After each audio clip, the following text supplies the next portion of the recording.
네, 안녕하세요. 상큼한 시사방송 시사플러스 슈플입니다. 네, 사실 첫sem의 보충 수업 같은 느낌인데요. 오늘 같이 진행하던 진행자분이 개인 사정이 생겨가지고 오늘 김태형 선생님과 저와 이렇게 단둘이 오붓한 진행 시간을 가지게 되었는데요. 네, 오늘도 사회심리 전문가 심리학자 김태형 선생님께서 나와주셨습니다. 안녕하세요.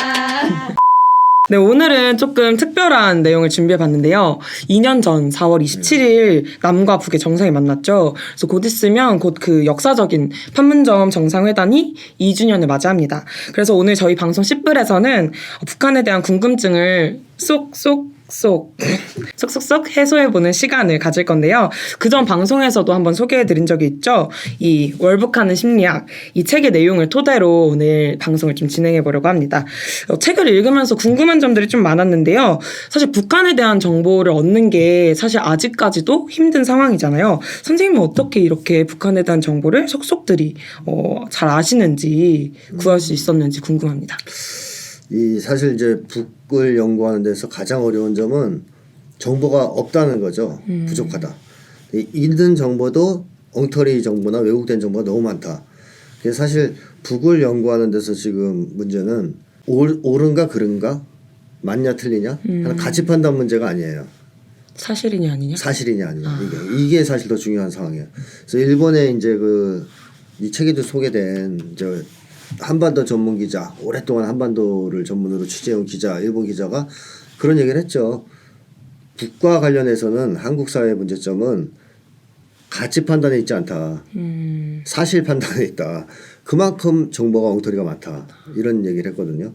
그러니까 이제 정보가 턱없이 부족하고 그나마 있는 정보도 엉터리 정보, 왜곡된 정보가 너무 많잖아요. 조중 정보 이런 것 때문에. 그래서 연구자들이 항상 어려움을 겪어요. 이제 북을 연구할 때는. 그래서 이제 다양한 어떤 방법들을 써서 이 정보 부족을 메꾸려고 하는데 심리학은 좀 유리한 점이 있습니다. 이런 점에서는 오히려. 왜 그러냐면 인간 심리라는 게 이렇게 안 보여지지 않잖아요. 네. 내가 이제 사회자님의 심리를 본다고 보여지는 게 아니란 말이에요. 네. 그러니까 다른 걸 통해서 추측해서 이렇게 파고 들어가는 거예요. 그러니까 데이터를 제공하지 않아도. 그러니까 다른 학문들은 어떻게 보면 이제 자료가 있거나 실험을 통해서 뭘 확인하거나 해야만 어떤 결론을 낼 수 있다면 심리학은 그렇지 않고 좀 겉으로 드러나는 행동, 말투, 그 사람의 이제 살아온 궤적 이런 걸 보면 대충 나온단 말이죠.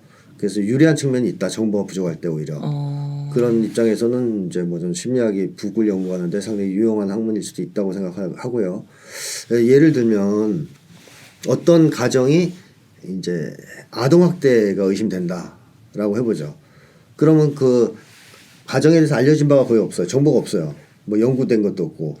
그래서 이제 찾아가가지고 그 가정의 부모들한테 아동학대 하냐 그러면 한다 그러겠어요? 아니요. 절대 안 한다고. 안 한다 그러죠. 그러면 애들한테 너희들 학대당했니? 그러면 또 맞을까봐 안 당했다 이렇게 얘기할 수도 있지 않습니까? 그럴 때는 이제 심리학이 간단하게 해결하는 방법이 있죠. 아동학대를 당했으면 아이들이 피학대 심리가 생기죠. 학대를 당했으니까 그 결과로서. 그리고 부모와 자식 간의 관계 이거 어떤가 관찰하면 바로 나오죠. 아동학대 이제 있다 없다. 이런 점에서 이제 심리학이 유용하다는 건데 북을 연구할 때도 이제 저는 이제 그런 입장에서 정보가 부족하지만 최대한 가치 있는 정보들을 판별하고 그거에 기초해서 심리학적 추론 같은 거 활용해서 결론들을 끌어내는 방식으로 연구를 했습니다. 그래서 옛날에 정조나 조선시대 때 사람들 연산군 이런 거 분석하는 방식도 같은 방식이지 않겠어요? 아 진짜요? 네, 옛날 사람들 정보가 부족하잖아요. 네. 그리고 엉터리 정보도 많거든요. 이제 그런 거를 이제 갈라내면서 추측해서 들어가는 거죠. 되려 심리학이 이런 데 있어서 강점이 있을 수 있겠네요. 박근혜도 저한테 정보 준비가 없었어요. 이제 심리 분석을 했어요. 왜?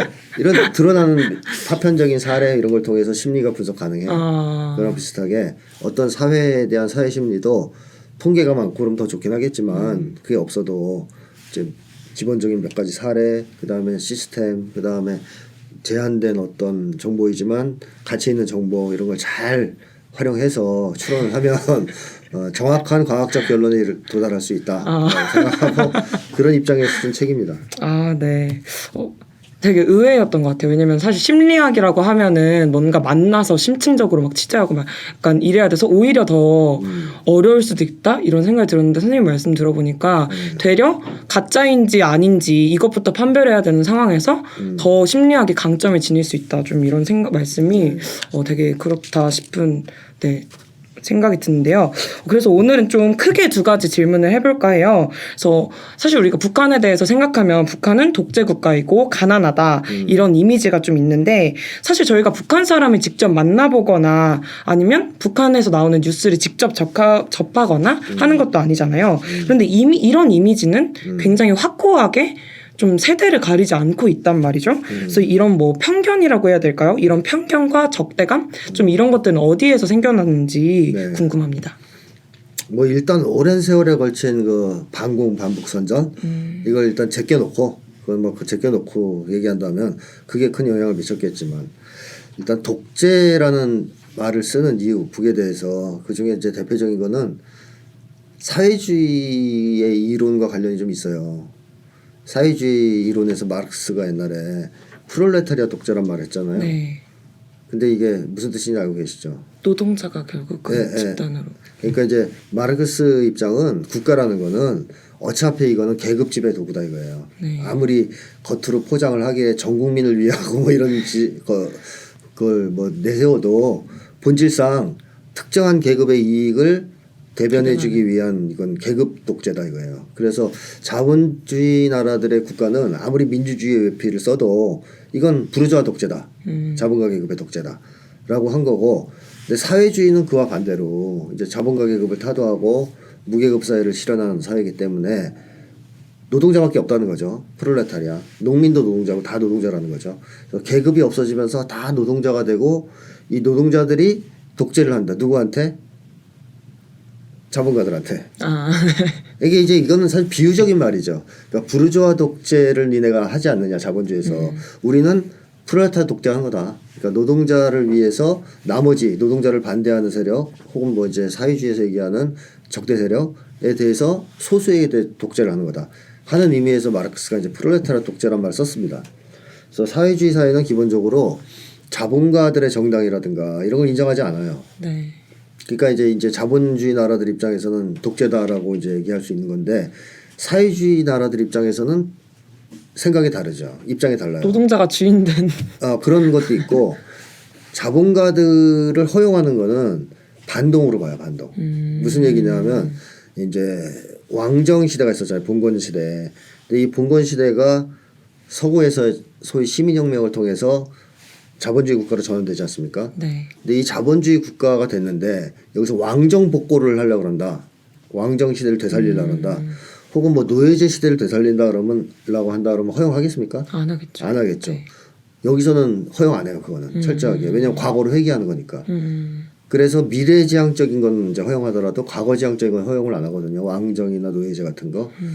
그리고 독일 같은 경우에 히틀러 파쇼 체제를 경험하고 나서 어때요? 파시즘 허용합니까? 안 하려고 그러죠. 네. 왜? 그거는 이미 검증됐단 말이에요. 후진거로. 네. 후진기 아니라 진짜 반민족적이고 정말 반민간적인 제도라는 게 드러났기 때문에 독일에서 인정 안 해요. 네. 글로 회귀하는 거는 반동으로 치는 거죠. 그러니까 사회주의 입장에서 자본주의는 옛날 봉건제나 노예제 같은 거죠.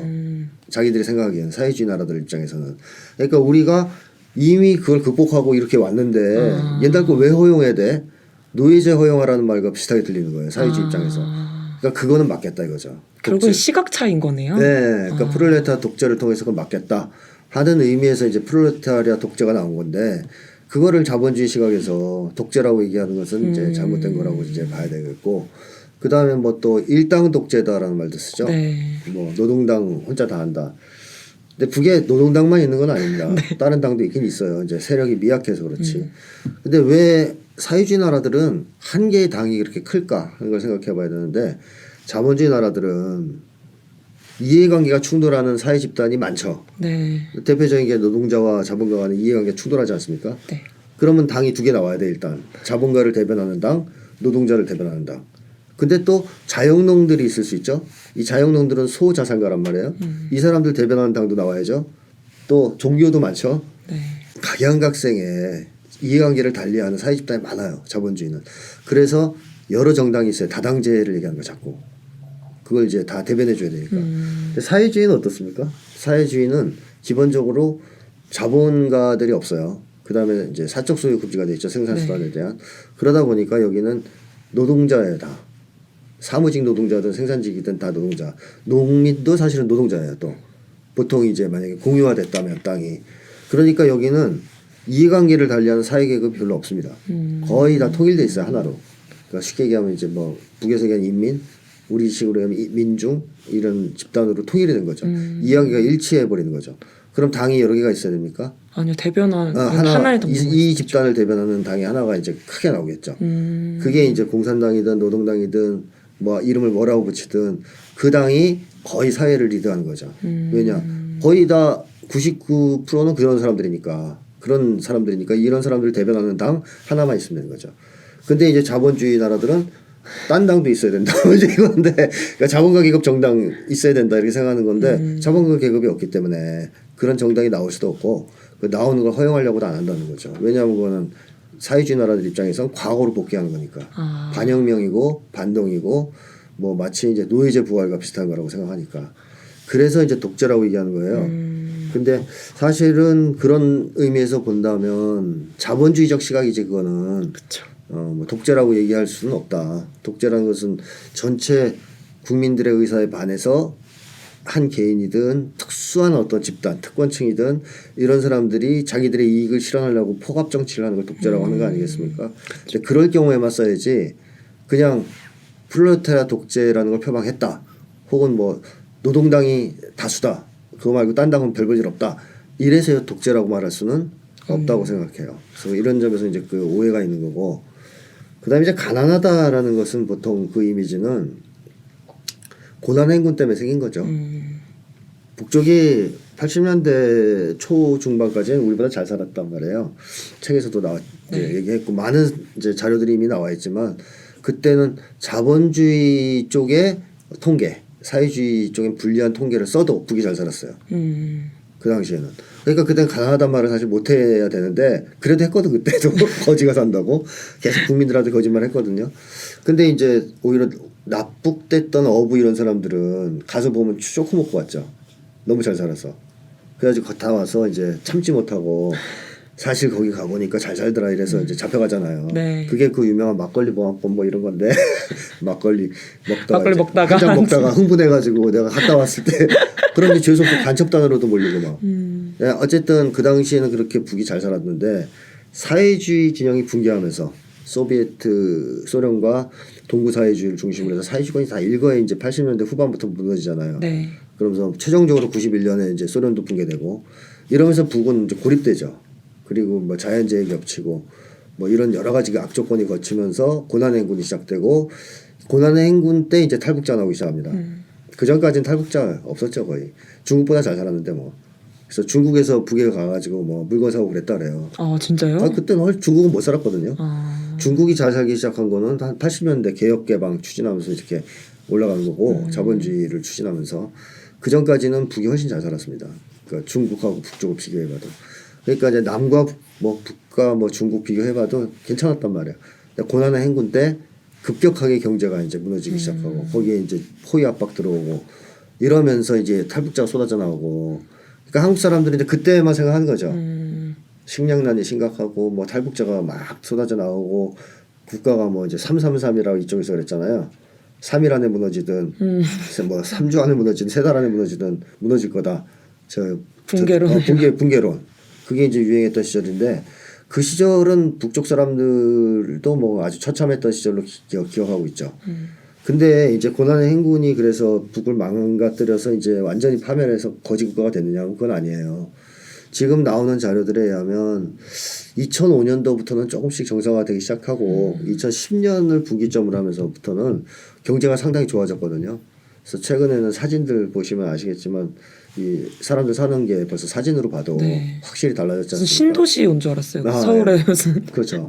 거기에다가 막 계속 문화시설도 짓고 지금 건설도 계속 이루어지고 있고 또 방북자들 보고를 봐도 계속 그 생활이 윤택해지고 있다. 이렇게 드러나고 있습니다. 그러니까 이 고난의 행군의 어려움, 그러니까 1990년대 중반부터 시작돼서 2010년 정도까지 지속된 이 시기를 제외하면 그렇게까지 가난한 나라가 아니란 말이죠. 근데 이제 한국은 시각이 딱 그때 고착돼 있어. 고난의 행군 때. 물론 이제 또리 장군 본 사람들은 그것도 이제 플러스 됐겠지만 또리 장군이 뭔가요? 옛날에 이제 아주 유명한 반공 만화입니다. 아, 예. 그래서 채찍으로 막 애들 때려가고 북쪽의 독재자가 그러면 이제 또리 장군이 그 공산당부 찌르는 영화 선생님도 보셨어요? 우리 때는 맨날 봤죠. 선생님 갑자기 희망이 생기네요. 그걸 선생님 보셨는데 이렇게 또 진실을 알고 네. 이제는 진실을 말씀해 주시는. 그러니까 이제 세뇌는 어차피 불가능해요. 세뇌는 현실과 일치할 때만 가능한 거고 이제 세뇌란 말 쓰면 안 되는데 어쨌든 현실은 그렇지 않은데 자꾸 그렇게 얘기하면 언젠가 깨집니다. 그거는. 현실 속에서 이거 아닌데? 이런 걸 사람 느끼게 돼 있잖아요. 그쵸. 자, 그래서 어쨌든 결론적부터 말씀드리면 그런 반공 교육을 끊임없이 받은 속에서 고난행군은 그걸 확증시켜주는 계기가 됐던 거고 아 그렇구나 저것들 진짜 가난하구나 막 굶어 죽는구나. 네, 왜 고난행군을 해야 됐는지 그걸 어떻게 극복했는지 지금 어떤지 이런 관심 없고 그냥 그때 그 이미지를 그대로 가지고 있는 거죠. 그래서 지금도 한국 사람들은 가난하다, 거지 뭐 이렇게 생각하는데 지금은 뭐 그 탈북자 얘기도 제가 썼습니다만 고난행군 때 확 나왔지만 고난행군이 이제 어느 정도 마무리되면서부터 탈북자 거의 안 나와요. 네. 지금 들어온 사람들은 고난행군 때 나왔던 사람들이 중국에 있다가 이제 넘어오는 거지. 지금 아예 탈북하는 사람 별로 없어요. 태영호 빼고는. 그 사람은 이제 가난해서 나온 게 아니고. 태구민 씨. 태구민은 범죄자잖아요. 네. 범죄를 저질러서 나온 사람 빼면 탈북자는 거의 없었습니다. 네, 그런 점에서 이제 이것도 한국인들의 그 고착된 이미지, 고난의 행군에 그리고 그걸 계속 악용하는 언론 뭐 이런 거에서 조작된 거라고 생각됩니다. 근데 사실 뭐 기사나 정보들도 굉장히 조작된 게 많고. 고난의 행군 시기 당시에 나왔던 탈북자들이 증언을 했을 때는 그 당시의 사회상을 말하니까 그것들이 지금까지 어떤 하나의 정보로 그렇죠. 남아도는 건데 이런 문제들은 사실 만나면은 해결될 수 있는 일이잖아요. 만나서 얘기하고 직접 어떤 사회에서 살고 있는지 들어보면 해결될 일인데 사실 그래서 저도 저희 선배가 예전에 금강산 관광을 가서 북한 사람들을 만났는데 그때 당시에 굉장히 많은 편견이 깨졌다고 해요. 그리고 추가로 막 북한 사람들이 다들 통일을 너무 원하고 저희를 되게 좋게 막 동포, 한민족 이렇게 생각해주고 이런 생각들이 너무 강해서 오히려 그 정도의 마음으로 가지 않았던 선배가 되려 미안했을 정도?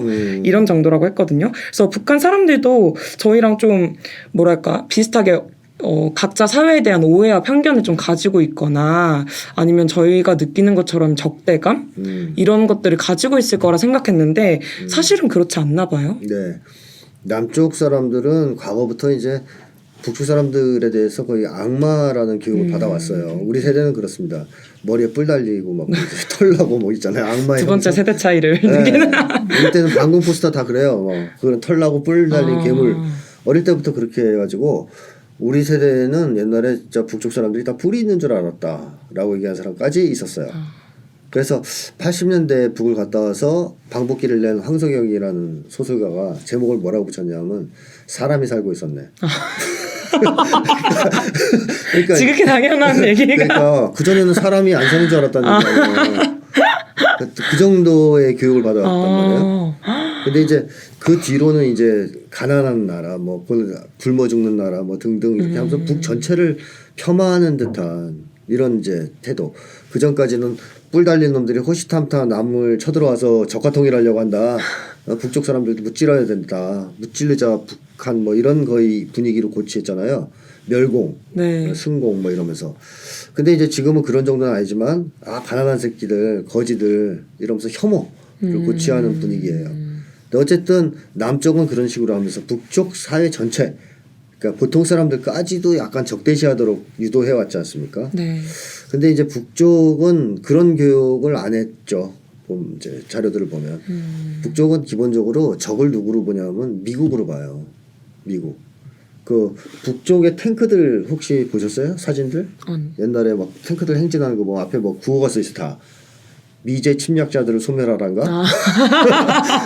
그러니까 남조선을 때려잡자 이런 게 아니고 미제 침략자들을 소멸하자 이래서 북쪽은 예전부터 이제 미국과 싸웠다고 생각하는 거죠.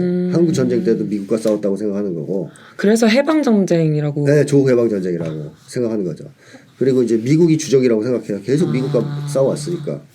그 천안함 때 그 북에서 그 청문회인가 아니 뭐야 무슨 기자들 초청해서 기자회견한 걸 제가 본 기억이 있어요. 거기 리성건이라고 이번에 외무상 된 분 있죠. 그분이 이제 그때 거기서 발표하는 사람이었는데 그건 뭐라 그러냐면 우리가 남조선배를 왜 까갔습니까? 뭐 이런 식이에요. 우리 관심 사항이 아닌데 우리는 미국을 까는 나라지 미국을 상대하는 거지 그 관심거리도 안 되는 남조선배를 우리가 못하러 치겠냐 이런 표현을 썼단 말이에요. 뭐 그런 식으로 북쪽 사람들은 기본적으로 항상 생각하는 게 미국과의 싸움이죠. 근데 사실 그건 합리적이라고 볼 수밖에 없는 게 한반도에서 전쟁이 터졌다 만약에 그럼 북이 누구랑 싸워야 됩니까? 미국이랑 안 싸울 수 있습니까? 절대 한미 동맹이 그렇게 그렇죠. 싸워야죠. 결국 미국에서도 또 핵미사일이 날라올 수 있고 미국 전투기들이 폭격할 거고 네. 미국이 계속 도와줄 텐데 한국과만 싸운다고 생각할 리가 없잖아요. 네, 그렇죠. 그리고 한국은 어차피 전자권도 없고 뭐 작전 지휘권도 없고 미국이 다 통솔하니까 결국엔 미국이랑 싸운다고 생각하는 거죠. 좀 더 근본적으로 들어가면 이제 북은 남쪽은 아직도 미국한테 점령당해 있다 거의 그런 시각이 있어요. 그래서 북에서는 항상 적대시하고 미워하는 게 미국, 일본이에요. 미국하고 일본. 그리고 한국은 통일을 이루어서 외세를 몰아낸 다음에 통일을 이루어서 같이 살아가야 될 형제, 동포 이런 시각을 계속 갖고 있고 그 교육도 그렇게 합니다. 그러다 보니까 북쪽 사람들이 어떤 반응이 나오냐면 그 고난의 행군 이후에 이제 북쪽이 힘들 때 남쪽 드라마나 이런 거 보면 잘 살잖아요. 네. 막 그 남쪽 드라마에 부잣집만 나오잖아요. 부잣집 남상과 가난한 집 여성의 네, 러브 스토리 이런 거. 그래서 저도 한국 드라마 몇 개 보는데 다 너무 잘 살아가지고 하여튼 한국 사람들은 이제 그 익숙해져서 문제의식이 없겠지만 북쪽 사람들이 이제 그런 걸 본다든가 아니면 남쪽이 세계 뭐 3, 4위다. 약간 과장된 정보가 들어간 거죠. 부자 나라다. 세계에서 세네 번째로 잘 산대더라. 이런 얘기를 들어가면 반응이 어떨 것 같아요? 열등감? 설마 좋아하나요? 좋아하는 거예요. 통일되면 아니 그 통일된 게 아니라 야 역시 우리 민족 대단해 뭐 이런 분위기라는 거예요. 진짜요? 네. 야 역시 우리 민족 대단해. 그럴 줄 알았어. 우리 민족이 뭐 어디 가겠어 뭐 이런 분위기. 근데 남쪽에서 만약에 그런 얘기가 들려왔다. 북이 뭐 세계 3, 4위로 잘 살고 뭐 이렇다. 드라마 보니까 막 화려하더라 그러면 에이 뻥치네. 저거 다 뻥치뻥이네. 저 거지 새끼들. 그러니까 이제 적대감이 있을 땐 그런 태도를 취하지만 이제 적대감이 없으면 이렇게 우호적 평가를 하는 거 아니에요? 그렇죠. 그리고 옛날에도 그 누가 경험담 쓴 거 보니까 월드컵 때 그 남쪽이 이제 이기잖아요. 네네네. 4강 갔었나요? 네, 4강. 하여튼 뭐 그럴 때도 난리가 아니었을 때 북쪽 사람들이 역시 남조선 잘한다, 뭐 우리 민족 잘한다 이런 분위기지 저라 이놈들아 이렇게 안 했다는 거죠. 그래서 그 사람 보고 놀랬다 이런 얘기를 해요. 이 사람들은 진짜 이 적대감이라는 게 별로 없구나 남쪽에 대한. 근데 그게 왜 없겠습니까? 그런 교육을 안 했기 때문에 없는 거죠. 지속적으로 이렇게 적대감을 고취하는 교육을 했다 하면 당연히 그럴 때 반응이 안 좋게 나왔겠죠. 근데 일상적으로 그런 반응이 나왔다. 남쪽 사람들에 대한 태도나 이런 걸 통해서 확인할 수 있듯이 북쪽은 기본적으로 남을 좀 우호적으로 항상 대하고 미국은 싫어합니다. 확실하게 제가 말씀드릴 수 있는데 일본도 굉장히 싫어하고 중국도 별로 안 좋아해요. 그래서 뭐 북에서 되게 20대들 사이에서 네. 유명한 것 중에 하나는 북한은 욕을 진짜 찰지게 한다. 그래서 되게 우리가 생각하는 험한 그런 건 안 들어가는데 네. 되게 무슨 뭐 이 지구에서 사라져버릴 뭐더라 이렇게 하는데 너무 통쾌하더라고요. 근데 그 대상이 주로 미국과 일본이죠. 두 나라죠. 그래서 옛날에 일본이 항의한 적도 있어요. 70년대쯤에 그러니까 80년대쯤에 제가 본 기억이 나는데 북은 제발 외교적 언사를 사용해달라. 이렇게 일본에서 항의한 적이 있어요. 정말요? 네. 근데 이 서구 자본주의 나라들은 외교가 이제 그런 거잖아요. 속마음을 숨기고 겉으로는 뭐 결국은 장사하려고 세련된 말을 통해서 뒤에서는 이제 협박하고 이런 거잖아요. 근데 북쪽은 외교를 그렇게 안 본단 말이에요. 미일 제국주의와의 전쟁으로 생각해요. 이거를 또. 그러니까 말 돌려서 할 이유가 없어. 그냥 이제 찰지게 욕하는 거죠. 지구에서 지워버리겠다 막 이러잖아요. 일본 놈들도 그러고. 그래서 그런 것 자체가 미일에 대해서는 확실한데 남쪽에서는 안 그래요. 남쪽은 오로지 이제 그 역도들 북에서 생각하는 그러니까 미통당이라든가 뭐 정광훈이라든가 네. 뭐 옛날에 박근혜라든가 이런 쪽에 대해서는 거칠게 얘기하는데 일반 국민들에 대해서는 굉장히 우호적으로 항상 얘기하죠. 교육도 그렇게 하고. 약간 되게 약간 듣고 나니까 미안한 마음. 왜 우리가 피해 의식인가 열등감인가에 사로잡혀서 그런 건가 이런 생각도 좀 들고 북한이 가난하다고 생각하고 애초에 이것조차 사실에 근거하지 않은 건데 가난하다고 생각하고 막 무시하고 이런 경향이 좀 있는 것 같아요. 근데 사실 가난하다고 해도 우리보다 가난할 수 있거든요. 물론 이제 군사력에서는 제가 볼 때는 핵무기가 있으니까 우리가 뭐라고 할 수 없는데 이제 욕 못 하잖아요. 이제는 군대 찌질이 군대다 이런 얘기 못 하거든요. 핵무장이 성공했기 때문에. 근데 이제 경제적으로 우리가 강하다고 말할 수도 있을지 몰라요. 그죠? 경공업 같은 것도 좀 취약할 수 있고 삶의 수준, 생활 수준 네. 이런 거 떨어질 수 있고 뭐 먹을 것도 우리보다 못 먹을 수도 있어요. 근데 그게 무시할 수 있는 근거가 되면 사실 안 되죠. 그렇죠. 그래서 한국 사회에서도 사실 그게 틀렸다고 우리는 알고는 있지 않습니까? 그렇게 행동은 그렇게 안 하지만 돈을 가지고 사람 차별하고 무시하면 안 된다. 그거는 진짜 뭐랄까요? 저급한 짓이고 부도덕한 일이고 천한 짓이다라는 거 사실 우리 알고 있어요. 내면에서는. 그쵸. 행동을 그렇게 못해도. 근데 그걸 그대로 북에다 적용해서 설사 우리보다 좀 가난하다고 해서 그걸 가지고 그렇게 차별하고 무시하고 혐오하고 하면 안 되는 거 아닐까요? 그럼 우리나라보다 가난한 나라가 얼마나 많습니까? 우리나라가 지금 OECD 중에서 10몇 위 이런단 말이에요. GDP로만 따지면. 그럼 우리보다 다 밑에 있는 나라는 더 깔봐야 돼요? 근데 그런 심리가 있죠. 우리 한국 사람들. 외국인이라 해도 부자 나라 외국인들에 대해서는 네. 그렇게 깔보지 않지만 어디 동남아에서 왔다 그러면 깔보잖아요. 얼굴 좀 예. 얼굴 빛이 어둡다 이러면은 그렇죠.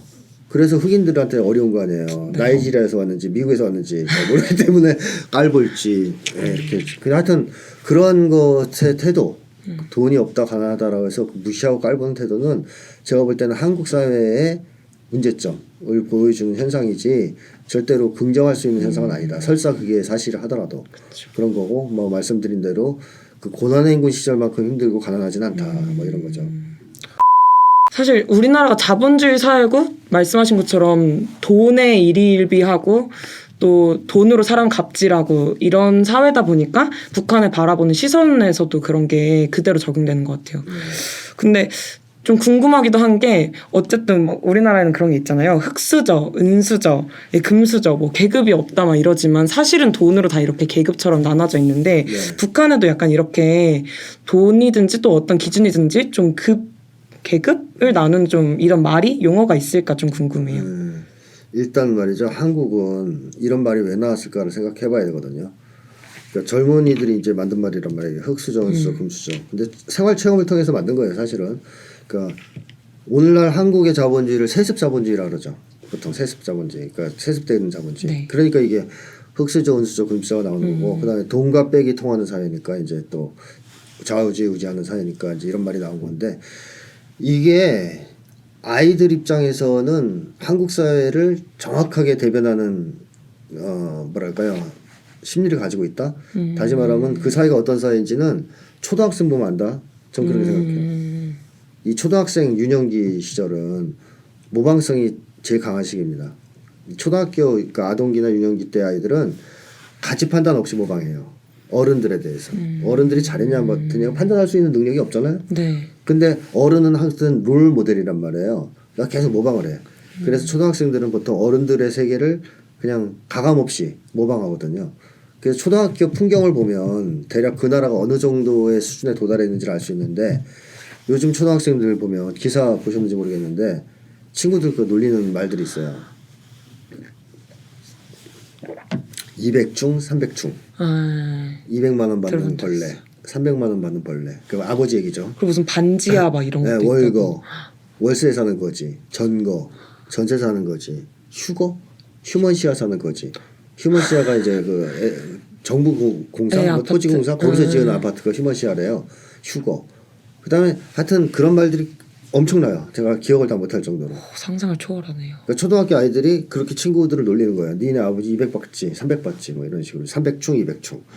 그 다음에 초등학교 아이들이 아파트 평수에 따라서 친구를 맺고 그 이하 평수 산 애들을 이제 무시하고 차별하는 거죠.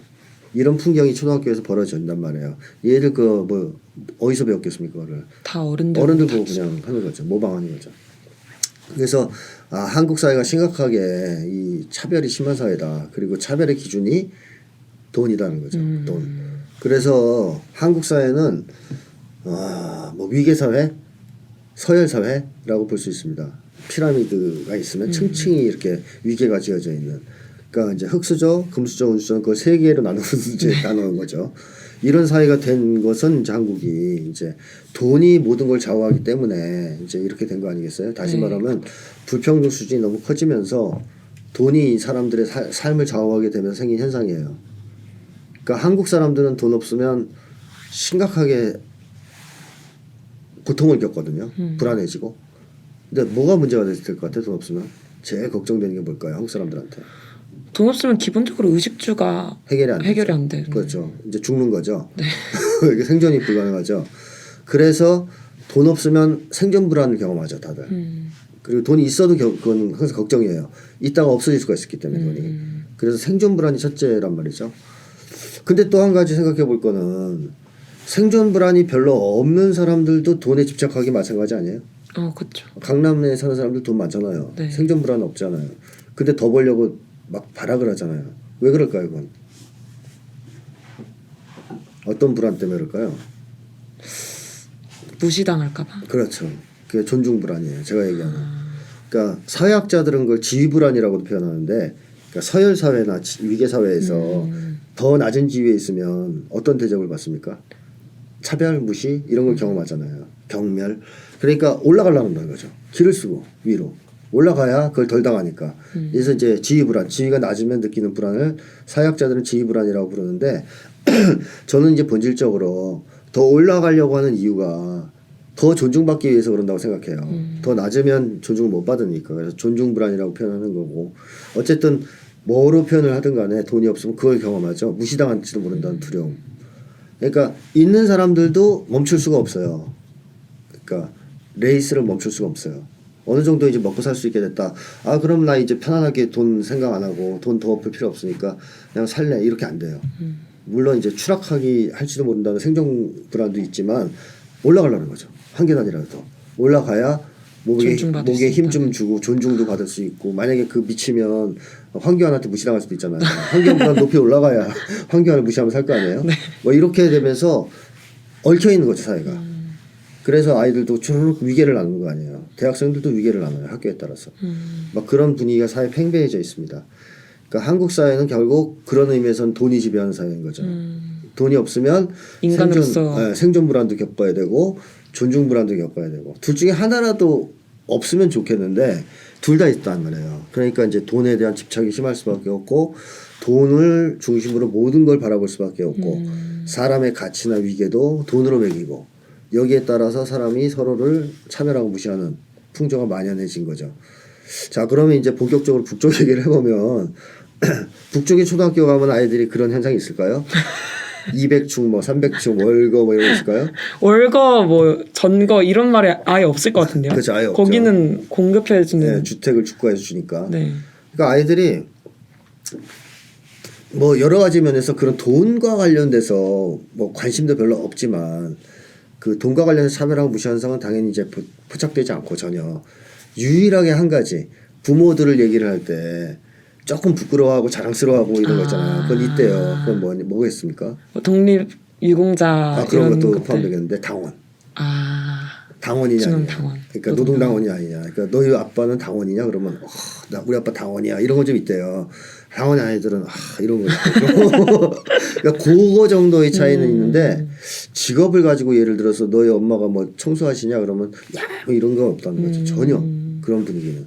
그러니까 유일하게 이제 북쪽에서는 사람들이 존중을 좀 좌우하는 게 명예, 당원이냐 아니냐, 뭐 공훈이냐, 뭐 아니면 인민 칭호가 있냐 이런 거 갖고는 이제 사람들이 존중이 달라질 수 있지만 돈과는 영동이 별로 안 된다는 거거든요. 그러면 이제 북쪽은 왜 그럴까? 이런 생각을 해봐야 되겠죠. 같은 초등학교 아이들인데 왜 남쪽 북쪽 아이들이 다를까? 근데 이제 북쪽은 두 가지 점에서 돈에 대한 욕망이 적은 사회라고 할 수 있어요. 왜 적냐하면 생존 불안과 존중 불안이 돈과 관련이 없습니다. 별로. 거의 관련이 없어요. 그러니까 생존 불안이라고 하면 이제 돈 없으면 죽는다 이거 아니에요. 네. 그러니까 자본주의 사회는 기본적으로 개인의 생존을 누가 책임지는 사회입니까? 개개인이 개인이 돈으로 자기가 알아서 책임져야죠. 네. 그러니까 돈 벌어서 해결해야 되는 사회죠. 이게 이제 자본주의 사회의 철학이거든요. 물론 이제 자본주의라 하더라도 뭐 나라마다 차이가 좀 있습니다만, 근데 사회주의 국가들의 철학은 뭘까요? 국가에서 기본 생계를 책임져주는 네, 개인의 생존은 국가와 공동체가 책임진다 하는 네. 철학이에요. 근데 자본주의 나라면서 이 철학을 받아들인 자본주의 나라들도 있죠. 복지국가 네, 같은 북유럽 나라들. 네. 북유럽 나라들은 개인의 생존을 개인에게 떠맡기지 않고 사회 안전망이라든지 여러 가지 조치를 통해서 국가가 상당 부분은 커버해주고 있죠. 네. 그래서 미통당은 북유럽도 빨갱이 나라라고 그러잖아요. 사회주의라고 그러잖아요. 근데 맞아요. 사회주의적 내용 철학이에요. 그거는 철학 자체가 사회주의 철학이에요. 그러니까 자본주의 철학은 개인이 알아서 죽든 살든 네가 알아서 해라. 그러려면 돈밖에 없잖아요. 네. 근데 이제 사회주의는 그런 게 아니라는 거죠. 그래서 어느 정도 책임을 져주는. 그래서 북유럽 같은 경우에도 보통 무상교육, 무상의료 이런 거 하잖아요. 그리고 그 실업수당 이런 것도 잘 보장되어 있는 편이고, 그러니까 전반적으로 사회 안전망이 잘 갖춰져 있어요. 그럼 생존 불안이 어떨까요? 훅 낮아지는. 낮죠. 그러면 북유럽 사람들의 돈에 대한 욕망은 어떨까요? 우리에 비해서? 당연히 낮아지고. 낮아요. 그러니까 한국 사람들은 계속 이런 데서만 살다 보니까 모든 인류가 지구상에 사는 모든 인류가 돈에 대한 욕망이 우리랑 똑같을 것이다. 다들 돈에 막 목숨 걸고 살 거다. 안 그렇습니다. 북유럽만 가도. 또는 다른 나라 몇몇 군데는 또 그 안 그런 나라들도 있어요. 그러니까 한국같이 심한 나라가 별로 없는데 이제 어쨌든 그 주된 이유가 뭐냐면 생존 불안과 관련이 있단 말이죠. 근데 북쪽은 생존이 돈과 관련이 별로 없어요. 왜냐하면 산무제도라고 책에다 제가 소개를 했는데 무상교육, 무상의료, 그다음에 무상주택. 그러니까 북유럽은 뭘 하냐면 무상의료, 무상교육 합니다. 북유럽도. 근데 무상주택은 아니고 북유럽은 그 저렴한 임대주택이에요. 국가가 제공하는. 그러니까 약간 무상주택에 가깝다고 볼 수도 있어요. 근데 북은 이제 아예 이제 무상주택이죠. 이것만 해도 생계에 도움이 되는데 배급제를 실시하죠. 먹거리 뭐 이제 학생들 같은 경우에는 책가방, 교복 이런 거 일체 다 주고 차비 뭐 옥류관 같은 데서 뭐 식권, 유원지갈 티켓 이런 거 다 배급이 나와요. 심지어 성인 남녀들에게 술 담배 배급권도. 아 진짜요? 예, 성인이 되면. 저는 딴 건 안 부러운데. 근데 그럼 배금 받은 만큼 먹을 수 있는 거예요? 네, 그러니까 안 누구 주면 되죠. 안 먹으면. 아 그러니까 혹시 아쉬울까봐 약간. 전 제일 부러운 게 담배. 담배. 아 담배도 배급이 돼요? 네, 담배 배급권 준대요. 그러니까 어쨌든 담배 배급권 받고 싶어요. 근데 제가 흡연자이기 때문에. 근데 어쨌든 그런 배급이 기본적으로 나오니까 이 사람들은 생존이 돈과 관련이 있나요? 아니요. 별 관련이 없어요. 기본적인 생존은 일단 국가가 보장해 준단 말이죠. 그러니까 배급 나오는 거 하고 산무 가지고 사는데 지장 없어요. 돈은. 그러니까 이제 돈에 대한 집착이나 욕망이 한국보다 낮을 수밖에 없겠죠. 그 다음에 이제 또 한 가지는 존중 불안이 과연 돈과 관련이 있느냐 하는 건데, 한국은 돈을 얼마나 버느냐, 혹은 돈을 얼마나 가지고 있느냐가 사회적 대우와 바로 직결되죠. 사회적 평가와. 네. 근데 북은 어떨까요? 사람을 평가할 때 과연 그게 평가에 작용을 할까요? 돈 작용을 안 합니다. 북은 뭐에 따라서 존중이 좌우되냐 하면 아까 얘기했듯이 사회에 대한 기여도, 사회에 대한 기여도에서 좌우됩니다. 예를 들면 공훈 칭호를 받았냐, 인민 칭호를 받았냐. 그래서 예술가들도 보면 공훈 예술가, 인민 예술가 이렇잖아요. 뭐 그런 거에 의해서 이제 평가가 좌우되는 거예요. 아 훌륭한 분. 뭐 영예 군인, 영예자가 붙었냐. 그다음에 당원이냐, 또 영웅 칭호 받았냐. 그러니까 한마디로 북쪽은 명예. 그러니까 집단과 사회가 그 사람에게 인정을 해준 거죠. 인정해 준 거. 이것에 의해서 사실은 이게 좌우된단 말이에요. 이 존중이. 그러니까 당원이나 뭐 인민예술가 이러면 일반 사람들의 존경을 더 받는 거죠. 그러면 북쪽에서는 이 서열이라는 게 사실 없지만 심리적으로 존중의 차이는 있을 수 있는데 그 존중이 돈에 의해서 좌우되는 건 아니라는 겁니다. 그러니까 북쪽 사람들은 남들한테 더 존중받고 싶고 더 존경받고 싶으면 뭘 해야 된다고 생각했어요? 사회에 기여를 해야 하는. 그렇죠. 뭐 훈장 타야 되는 거죠. 뭐라도 삽질이라도 10번 더 하고 뭐 해서 훈장을 타거나 당에 입당하든가 이래야 되는 거지 돈 더 벌어서 되는 게 아니란 말이에요. 그러니까 돈에 대한 집착과 욕망이 적죠. 근데 북쪽 사람들이 돈에 대한 욕망이 없다라고 말할 수는 없죠. 왜냐하면 기본적인 생필품은 배급이 되는데 뭐 스마트폰 같은 건 배급이 아직 안 된 걸 알고 있단 말이에요. 네. 이건 돈 모아 사야 돼요. 그러려면 역시 돈이 필요하죠. 그리고 뭐 축구공 이런 건 다 주는 건 아닌 것 같더라고요. 그래서 그런 거 컴퓨터 이런 거 자기가 사야 된단 말이에요. 그러니까 돈이 필요하긴 필요한데 없으면 큰일 난다. 없으면 생존이 불가능해지고 뭐 없으면 존중을 못 받고 내가 사람 대접 못 받고 이렇지는 않으니까 욕망이 있긴 있대. 한국에 비하면 현저히 낮은 수준. 그러니까 한국은 돈에 대한 욕망이 이 정도다라고 하면 북유럽은 요 정도, 북은 요 정도 뭐 이런 식으로 돈에 대한 욕망이 낮다는 거죠. 그래서 한국 사람들은 이런 얘기를 하면 북쪽 사람들은 욕망이 없는 좀비냐 뭐 이제 시체냐 이러는데 그런 얘기를 하는 게 아닙니다. 욕망이 있어요 다. 있는데 차이가 있는 거예요. 내용의 차이가. 한국 사람들이 가진 욕망의 내용과 북쪽 사람들이 가진 욕망의 내용이 다른 거죠. 욕망은 당연히 있죠. 그러니까 사회 제도에 따라 욕망의 내용이 달라지는 겁니다. 그래서 한국 사람들의 최대 욕망은 돈이고 북쪽 사람들은 오히려 명예다. 이렇게 볼 수 있겠죠. 그래서 이제 이 욕망이 이렇게 과도하다 보면 생각도 딱 그걸로 가요. 그 욕망 중심으로 갑니다. 돈 중심의 사고를 한국 사람들이 하는 이유가 거기에 있죠. 욕망이 강력하면 그 욕망을 중심으로 가치를 매긴다 이거예요. 사고도 그렇게 하고 그런 경향이 있죠. 배고프면 계속 먹을 거 생각하듯이. 그렇다면 한국 사람들이 이제 돈에 대한 욕망이 강렬하면 모든 걸 돈 중심으로 평가할 거라 사고할 거란 말이에요. 돈 중심의 사고, 돈 중심의 가치 평가. 그러다 보면 통일도 돈 대문하고 돈 대문하고 돈 안 대문 하지 말자. 돈 중심으로 사고한단 말이죠. 이게 아주 몸에 배 있어요. 근데 북쪽 사람들은 이런 돈 중심의 사고를 잘 안 한다 이거죠. 우리도 왜 통일을 왜 해야 되냐 이런 질문을 하면 사실 통일하면 경제가 좋아질 수 있어. 그러니까 그게 사실이고 아니고를 떠나서 항상 사고가 글로 가죠. 그에 반해서 약간 북한 사람들은 통일은 당연하고 우리 민족의 힘을 합치는 거고 이렇게 생각하는데 선생님 말씀하신 것처럼 약간 진짜 돈 중심으로 모든 것을 바라본다. 좀 이런 그렇기 때문에 막 월세 거지 이런 단어들이 좀 나오지 않았나 싶기도 한데 그렇죠. 사실 이번에 그 강남에서 태영호가 당선이 됐잖아요. 미성년자 성범죄를 저지른 사람인데 이걸 보면서 좀 많이 절망하기도 하면서 진짜 그런 생각이 들었던 것 같아요. 진짜 이 사람이 우리나라 국회에 들어가도 되는 사람인지 우리나라의 국회에 들어가서 우리 국민을 대표해서 국정을 제대로 운영할 수 있는 사람인지에 대한 평가가 아니라 자기 지역구가 잘 사는 거, 그러니까 강남의 어떤 기득권을 지켜줄 사람을 뽑았다고 뽑는 이런 생각이 들었거든요. 그래서 굉장히 아쉬움이 좀 느꼈는데 그 있잖아요. 그 태영호를 당선시킨 거는 우리 N번방 주동자를 북에서 인민대의원 최고인민회의 대의원 선거한 건 똑같은 거예요. 그렇지 않습니까? 정말 경악스럽네요. 그럼 우리 입장에서 어떨 것 같아요? N번방을 그렇게 해주면 북에서 전반적으로 이제 화가 나겠죠. 저 미친놈들 아니냐 이런 생각이 들겠죠. 그래서 북에서 이번에 강남에 대해서 좀 이제 깐 것 같은데 열받아가지고 북쪽 입장에서는 범죄자인데 극악무도한 그 애들을 김현희 씨 뽑아줬으면 몰라. 그 뭐 그런 사람을 뽑아주니까 이제 당연히 이제 화가 나겠죠. 사실 국가 간에 해서는 안 되는 짓이에요. 그쵸. 미통당이 공천한 것 자체가 나쁜 짓이라는 거죠.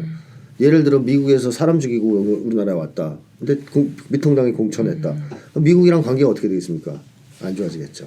근데 어쨌든 그런 거 생각도 못하는 놈들이라는 거고 또 그렇게 냈을 때 그 사람을 뽑아주는 기득권을 수호하기 위해서 이것은 한국의 이 기득권층 소위 이제 있는 사람들이 그냥 약간 욕심이 많다, 탐욕스럽다를 넘어서서 정말로 정신적으로 어디까지 나빠질 수 있는지 보여준 하나의 사례라고 생각합니다. 그래서 강남에서 빠져나와야 될 것 같아요. 정신 있는 사람들은 좀 이번에 안 찍어준 사람들 있죠.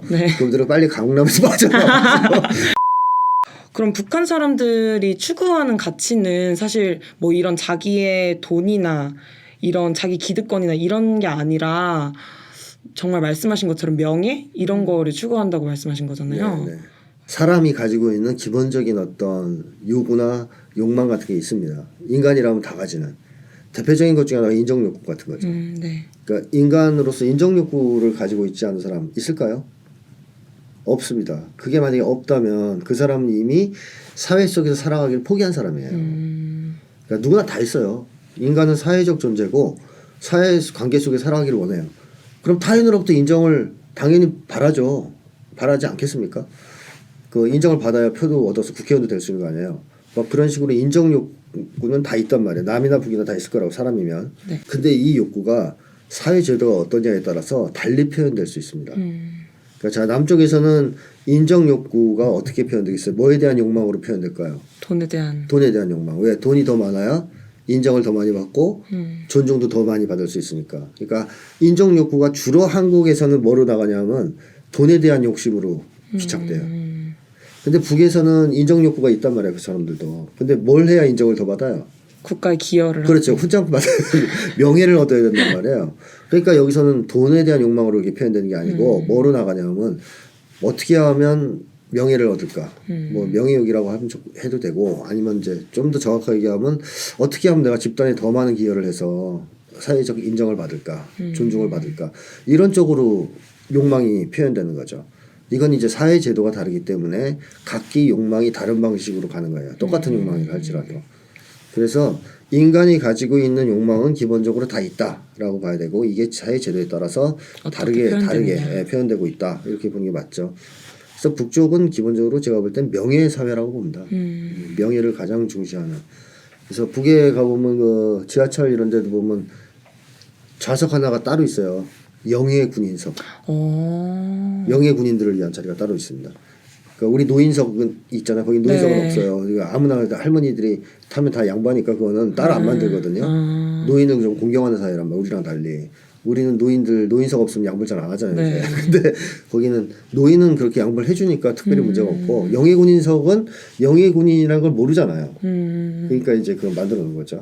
그래서 그 사람은 우대. 지위가 중요. 명예 국가에 얼마나 기여했는지에 그렇죠. 이 사람이 돈 따라. 많아서 그런 게 아니고 국가에 기여한 걸 쳐주는 거죠. 식당 가도 영예 군인석 따로 있고 영예 군인들 우대 이렇게 딱 있을 정도로 사회적으로 보면 그 소위 명예가 있는 사람들을 우대하는 분위기가 있습니다. 존경하고.